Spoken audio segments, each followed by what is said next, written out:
Hello at sa mga ka-J-Vlog, welcome ulit sa panibagong video, and for today's video, ayan, mag-unbox tayo ng isang napakasulit at budget meal na tablet ngayon na bagong labas lang, which is a Xiaomi Redmi Pad 2. Ito na kaya ang perfect na tablet para sa'yo. Tara, check natin.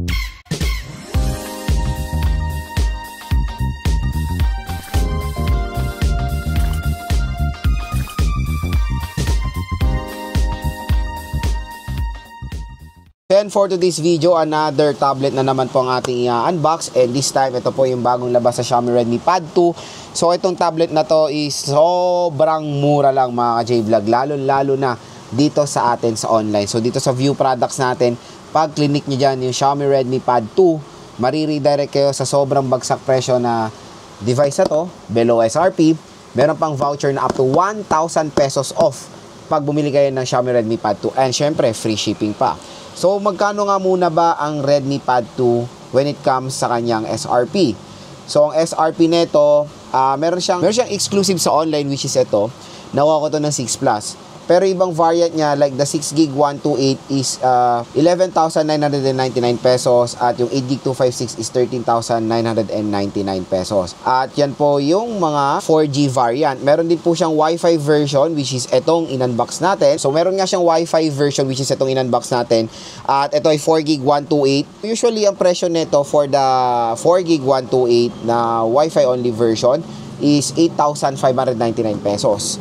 So pwede nyo ito makuha ng possible na 6 to 7,000 pesos. Depende po sa voucher nyo and depende sa sale. Pero asahan nyo mas mababa siya sa kanyang SRP. And meron tayong 6GB 128 na nasa almost 10,000 pesos, 9,600 pesos. Again mga ka-J-Vlog, pag dito kayo bumili sa ating view products, ito, nakuha ko to ng sale ng halos 6.8 lang ata or 6.5. Sobrang mura, very affordable. Pero ngayon, bumalik siya sa 8 Plus. Pero pag clinic nyo yung ating voucher or yung view products dito, baka makuha nyo ng 7 Plus lang itong Xiaomi Redmi Pad 2 for the 4GB 128 Wi-Fi only version. At yun nga yung napili nating color is mint green. So tara mga ka-J-Vlog, samahan nyo ko unbox itong Xiaomi Redmi Pad 2. So ito yung box ng Xiaomi Redmi Pad 2, at yun nga mayroon siyang kasamang free cover. So Xiaomi Redmi Pad 2 cover. Okay, check natin to. So ito yung ganda ngayon sa mga tablet na napapansin ko. May mga free na sila. Flip cover, which is napaka convenient, di ba? Okay. Leather feel. Matigas naman. So may natin ilagay. So ito yung Redmi Pad 2.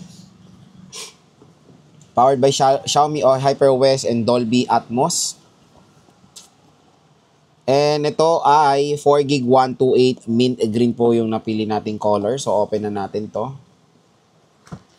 And na ang Xiaomi Redmi Pad 2 with 9,000 mAh battery capacity, 2.5K resolution, advanced Helio G100, and a quad speakers for immersive sound. Check muna natin. Meron tayo ditong power brick na, let's see, kasi 9,000 to. Tingnan natin yung included kung ilang watts. 10, 15, 25 watts ata to. Or 15 watts, Type-C cable, documentations, SIM eject tool. So yun lang naman yung content ng box. So let's proceed dito mismo sa sa tablet.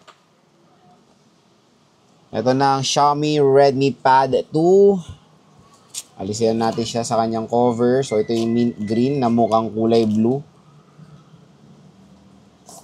Ayan. So, mint green ba to? Bakit nakalagay sa box mint green?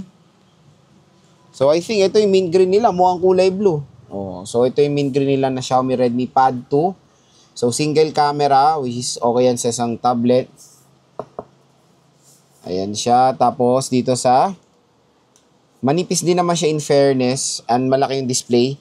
So, meron tayong SIM tray dito. So, sa right side nandito yung SIM tray, microphone, and yung volume rocker. Sa taas naman ng smartphone, nandito yung power button niya and yung dalawang speaker. So Dolby Atmos to, ito yung maganda dito. Sa left side, wala tayong makikita. Sa baba naman ng smartphone, sa tablet, yung dalawang speakers pa. So quad speakers nga siya. Meron siyang 3.5mm headphone jack and USB Type-C port. So, yun nga lang, the sad part is wala tong included na screen protector out of the box. So, open na natin si Xiaomi Redmi Pad 2. So, wala lang siyang kasamang screen protector, yun lang yung sad part. So, siguro kasi kasama na yung flip case, kaya hindi na nilalagyan ng screen protector. Kasi pag nilagay nyo yung case, mapaprotectionan na yung screen niya. Okay, kabit natin. Ayan, okay na okay yung case niya. Included na case, oh. Diba? Di makakalain, nakuha ko lang to ng 6 Plus. Napakamura. So, setup ko muna to mga idol. Balik ako kayo.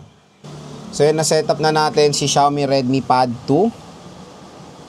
And in fairness, ang laki nga ng display niya and the quality of the display is superb dahil 2.5K resolution to.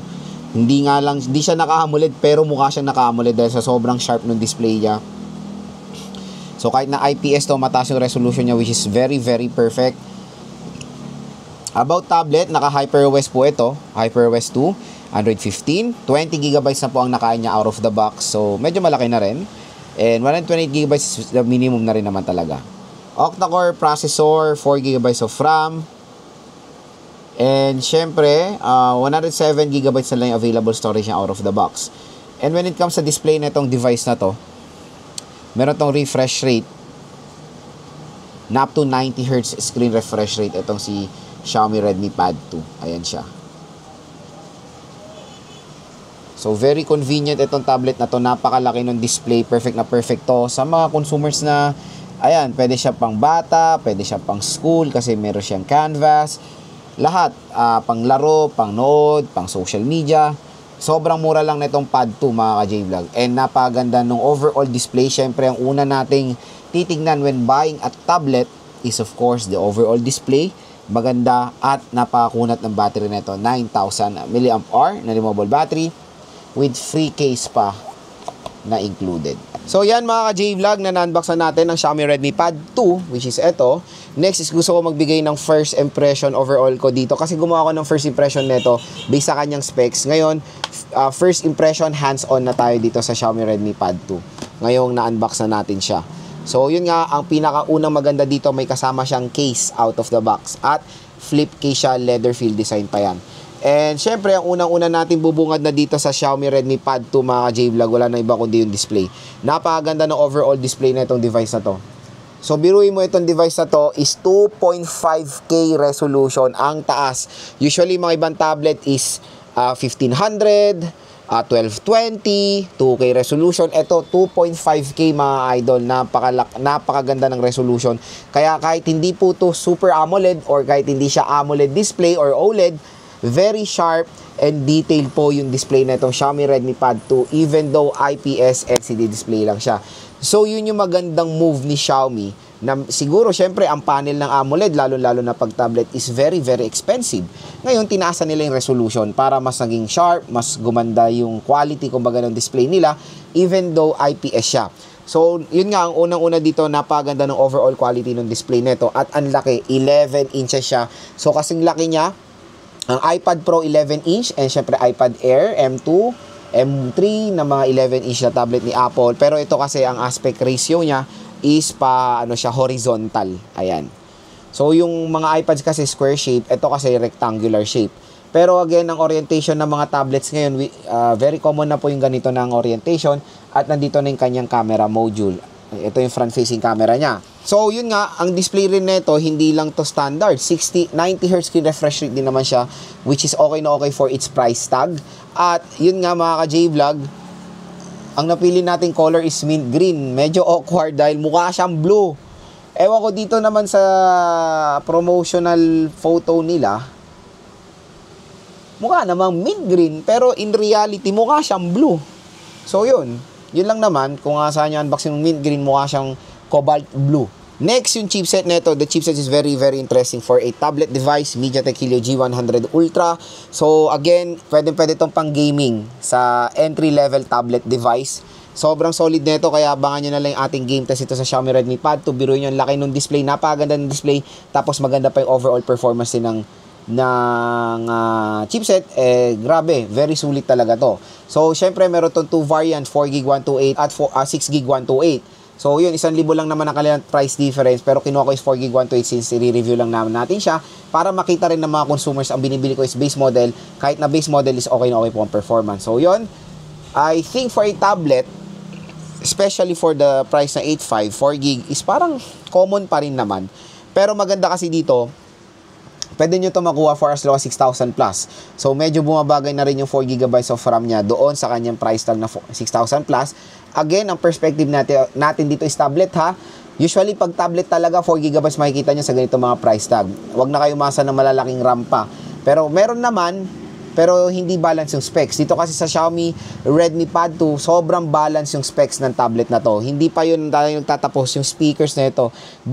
Quad stereo speakers pa etong tablet na to. So, hindi pa tayo dun ulit nagtatapos dahil ang kanyang speakers ay sound by Dolby Atmos. So, bibigyan kayo nito ng immersive listening experience pag naglalaro kayo or nanonood. Siyempre, abangan nyo na lang sa ating full review dahil i-speaker test natin itong Xiaomi Redmi Pad 2. Next sa camera. So, sa camera, again, very low specs na naman ang camera ng mga tablet na sobrang acceptable naman yan. Kasi, sino ba naman ang gagamitin nito? For example, namamasyal ka, ito gagamitin mo. Picture tayo. Ang laki. So, again, the purpose ng mga camera ng tablet devices is for video calling. So, 8 megapixel and 5 megapixel rear at front facing camera is okay yan for its price. Basta bumawi si Xiaomi sa mga ibang specifications ng tablet na to. Which is ito na mga idol. Ang battery na ito, napakalaki. 9,000 mAh na removable battery capacity. Pero the sad part is the charging rate. So, sana at least 33 watts, mas better na yan. Pero the sad part is 18 watt lang po ang charging rate na itong Xiaomi Redmi Pad 2. Kahit na sana in-include na lang nila sa brick is 18 watts. I think 18 watts yung sorry, akala ko 25 watts. So, 15 watts yung kasamang charger niya ata out of the box. Pero at least 18 watts to pwede nyo ma-charge itong Xiaomi Redmi Pad 2. So, yun. Asahan nyo, 18 watts na termo sa 9K, mabagal siya mag-charge. Hindi siya fast charging. So, few hours ang tatagal nyo pag chinarge nyo itong Xiaomi Redmi Pad 2. I think kahit na gamitan nyo ito ng mga mas matataas sa charging rate, hindi siya mag-work kasi up to 18 watts lang ang kanyang charging rate. So yun mga ka-J-Vlog, so far yung first impressions natin dito sa Xiaomi Redmi Pad 2. Napakaganda na itong tablet na to. Ang ganda ng build quality, very lightweight even though 9,000 mAh battery capacity ito. Napakagandang i-recommend na itong tablet na to sa lahat ng mga consumers. Gagamitin for school, gagamitin for online business, for multimedia, for gaming, dahil hindi po mabagal ang chipset na nilagay nila dito sa Xiaomi Redmi Pad 2. Again, abangan nyo na lang po yung full review and of course yung game test natin dito dahil i-game test natin siya sa Mighty Bang Games and i-speaker test natin itong si Xiaomi Redmi Pad 2. Kung interested kayo makakuha nito ng sobrang mura, sobrang bagsak ang price, click nyo na tong view products natin dahil dito sa view products natin, available na ang Xiaomi Redmi Pad 2 at meron pong special voucher na naghihintay sa inyo up to 1,000 pesos off.